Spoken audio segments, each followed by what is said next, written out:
Good morning students. आज हम लोग चैप्टर 4 देखेंगे, चाप वलय तथा वायु प्रवाह। इसमें कौन कौन से टॉपिक्स को आज हम लोग डिस्कस करेंगे उसको पहले देख लेते हैं। वायु चाप या उसे वायु दाब भी कहा जाता है, इंग्लिश में बोलते हैं एयर प्रेशर। दूसरा टॉपिक देखेंगे वायु दाब वलय या उसे वायु दाब पेटी भी बोला जाता है, एयर प्रेशर बेल्ट्स इंग्लिश में बोलते हैं। अब इनमें 4 टाइप्स के बेल्ट्स होते हैं, 4 टाइप के वायु दाब पेटियां होती हैं जिसे एक एक करके हम लोग डिस्कस करेंगे। पहला भूमध्य रेखीय अंचल, कर्क या मकर रेखीय अंचल। तीसरा है ध्रुववृत्तीय प्रादेशिक अंचल और चौथा है ध्रुवीय अंचल। तो इन चारों को उनकी विशेषताओं के बारे में डिटेल में स्टडी करेंगे, ठीक है। तो फर्स्ट टॉपिक को आज पहले देख लेते हैं कि वायु चाप या वायु प्रवाह किसे कहा जाता है, वायु दाब किसे कहा जाता है, एयर प्रेशर किसे कहा जाता है। तो वायु जो है वो एक भौतिक वस्तु है, उसका अपना एक दबाव होता है, उसका अपना एक वेट होता है, वजन होता है, और उसी वजन से जब वायु पृथ्वी तल पर या समुद्री भाग में दबाव डालता है, प्रेशर डालता है, उसे ही कहा जाता है वायु दाब या वायु चाप। जिस वजन से या जिस वेट के कारण वायु जो है वो पृथ्वी तल पर दबाव डालता है या चाप डालता है, उसको कहते हैं वायु दाब या वायु चाप, इंग्लिश में बोलते हैं एयर प्रेशर। मुख्य रूप से एयर प्रेशर 2 प्रकार का होता है, एक हाई एयर प्रेशर और दूसरा है लो एयर प्रेशर, उच्च वायु दाब या निम्न वायु दाब। जिस क्षेत्र में अधिक वायु का चाप पड़ता है उसे कहा जाता है उच्च वायु दाब का क्षेत्र, और जिस क्षेत्र में वायु दाब का जो चाप है वो कम पड़ता है उसे कहा जाता है निम्न वायु दाब का क्षेत्र। मुख्य रूप से 2 प्रकार से डिवाइड करते हैं हम लोग। उच्च वायु दाब, इसको आप कॉपी में लिख सकते हो, उच्च वायु दाब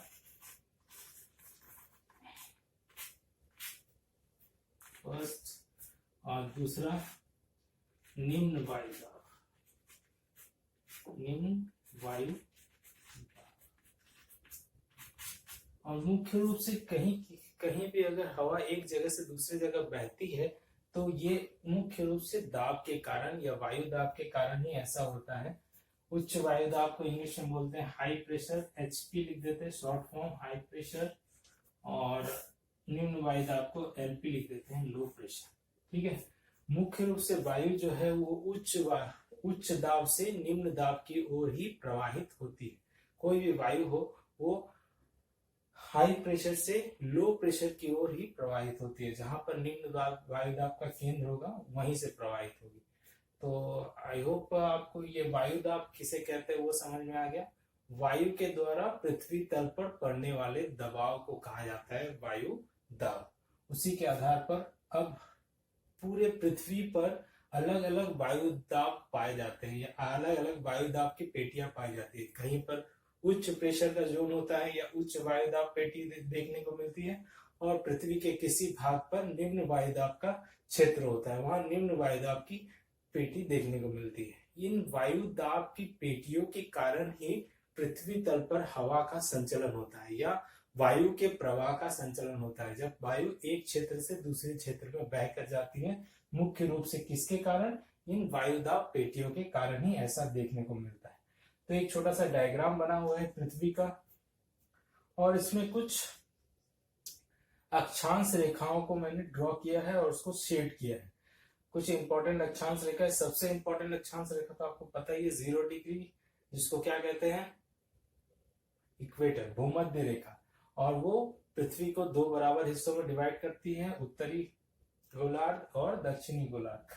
तो सबसे पहला वायुदाब पेटी जो कि भूमध्य रेखा के पास दिखाई पड़ता है उसका नाम दिया गया है भूमध्य रेखीय अंचल, भूमध्य रेखीय अंचल ये भाग। और इसका जो विस्तार है वो उत्तर से दक्षिणी गोलार्ध तक फैला हुआ है, उत्तरी गोलार्ध में भी और दक्षिणी गोलार्ध में भी। मतलब ये 0 डिग्री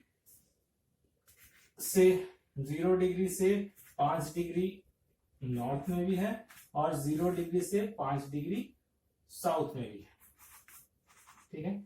तो ये वायुदाब पेटी जो है 5 डिग्री नॉर्थ से 5 डिग्री साउथ तक फैली हुई है, 5 डिग्री उत्तर से 5 डिग्री दक्षिण तक। ये वायुदाब पेटी की खासियत क्या है? इस भाग पर सूर्य की किरण जो है वो हर वक्त सीधी पड़ती है, डायरेक्ट सनरेज मिलता है। इसके कारण जो भी वायु प्रवाह यहाँ पर है, जो भी वायु जो यहाँ पर मौजूद होती है इस भाग पर, वो जल्दी गर्म हो जाती है। और गर्म वायु की खासियत क्या होती है कि गर्म वायु जो होता है उसका जो वेट होता है वो हल्का होता है, और गर्म वायु के वेट हल्का होने के कारण वो धीरे धीरे ऊपर की तरफ जाता है, धीरे धीरे ऊपर की तरफ जाता है। और जैसे जैसे ये ऊपर की तरफ जाएगा तो इस वायु का तापमान क्या होगा? धीरे धीरे कम होगा, जो कि आप पहले भी पढ़ चुके हो लैप्स रेट के बारे में। जैसे जैसे हम ऊपर की तरफ जाएंगे 1 डिग्री सेल्सियस तापमान कम होगा 165 मीटर्स में, जैसे जैसे ऊपर की तरफ जाएंगे। इसे कहा जाता है लैप्स रेट। ठीक है, तो यहाँ पर जो गर्म वायु है वो धीरे धीरे ऊपर की तरफ चली जाती है, और जो जैसे ही ये ऊपर की तरफ जाती है तो ये वायु का प्रवाह यहाँ पे ऐसे दिखा दे रहे हैं, इसको ऊपर की तरफ फ्लो कर रही है। और ऊपर की तरफ जाने के कारण अब जैसे ही ऊपर की तरफ गई तो वायु जो है उसका तापमान की कमी के कारण वो धीरे धीरे ठंडा हो गया, और ठंडे हो जाने के कारण ये वायु जो है वो इस तरफ मुड़ गई, और ये धीरे धीरे जाकर अगले वायुदाब पेटी में जाकर मिल जाती है। ठीक है, इधर से भी यही होता है। तो इस जगह की खासियत क्या हो गई? यहाँ डायरेक्ट सनरेज पड़ता है, उसके कारण वायु जो है वो ऊपर की तरफ चली जाती है। ऊपर की तरफ चले जाने के कारण यहाँ पर एक खाली क्षेत्र बन जाता है। खाली क्षेत्र बन जाने के कारण यहाँ पर कौन सा प्रेशर क्रिएट होगा? Low pressure. तो 5 डिग्री उत्तर से 5 डिग्री दक्षिण के बीच का एक खाली जगह बन जाने के कारण जैसे ये वायु ऊपर की तरफ चली गई, ये भाग जो है वो खाली हो गया। उसके कारण क्या हुआ? यहाँ पर निम्न वायुदाब का केंद्र बन गया, लो प्रेशर। तो यहाँ पर हम लिख देते हैं, इस जगह पर लिख देते हैं LP, लो प्रेशर। तो भूमध्य रेखीय निम्न वायुदाब अंचल है ये। क्लियर है? फर्स्ट क्यों है? क्योंकि यहाँ पर सूर्य की किरण सीधी पड़ती है और वायु जो है वो ठंडी हो जाती है, गर्म हो जाती है, उसके कारण वो धीरे धीरे ऊपर जाती है और एक खाली क्षेत्र बन जाता है। इसी कारण से यहाँ लो प्रेशर जोन क्रिएट होता है। नेक्स्ट हम लोग देखेंगे कर्क और मकर रेखा अंचल। कर्क रेखा और मकर रेखा तो आप लोग सभी को पता है। कर्क रेखा कितने डिग्री पर है? 23.5 डिग्री नॉर्थ, और मकर रेखा 23.5 डिग्री साउथ। तो ये कर्क और मकर रेखीय अंचल जो है एक उत्तरी गोलार्ध में है, एक दक्षिणी गोलार्ध में। इसका विस्तार 25 डिग्री से 30 डिग्री के बीच पाया जाता है, 25 डिग्री से 30 डिग्री के बीच में।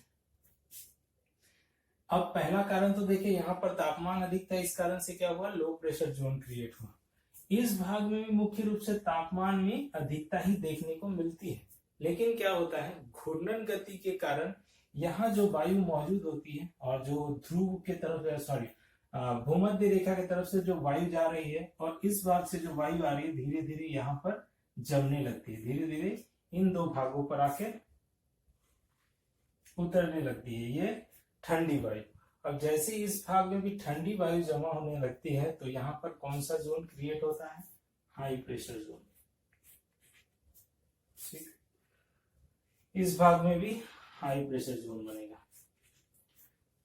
उत्तरी भाग के अंचल को कहा जाएगा कर्क रेखीय अंचल या कर्क रेखीय उच्च वायुदाब अंचल, और दक्षिणी भाग के अंचल को कहा जाएगा मकर रेखीय उच्च वायुदाब अंचल।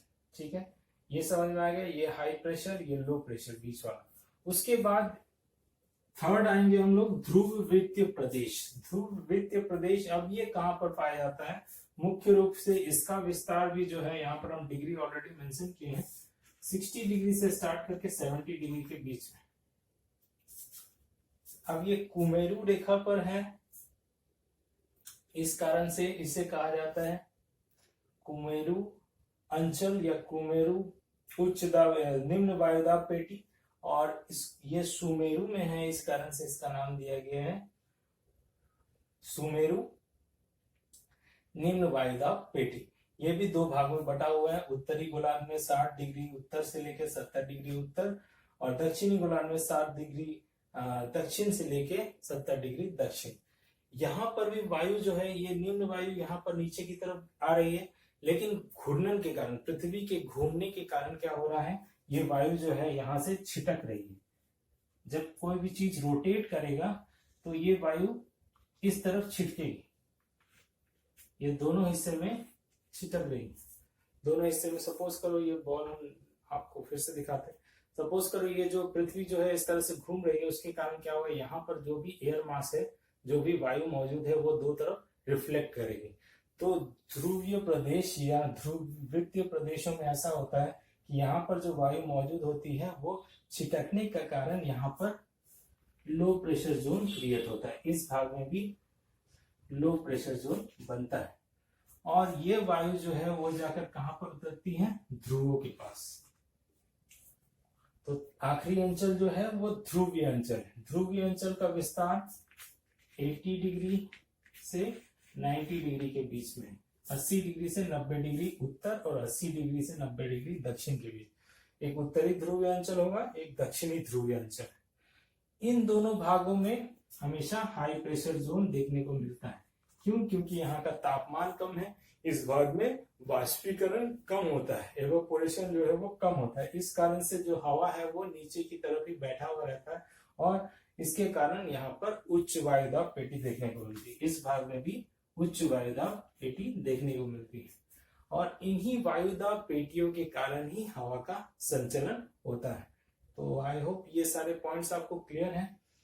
एक बार फिर से देख लेंगे वायुदाब, इसमें हम लोगों ने पढ़ा आज वायुदाब क्या है, उसके बाद वायुदाब पेटियां, विश्व में कितनी वायुदाब पेटियां हैं, कहाँ पर उच्च वायुदाब है, कहाँ पर निम्न वायुदाब। इसमें वीडियो को आप पॉज करके इस डायग्राम को बना सकते हैं, ये आपके बुक में भी दिया हुआ है। इसको आप इस डायग्राम के अनुसार आप चीजों को आसानी से समझ सकते हैं। Thank you.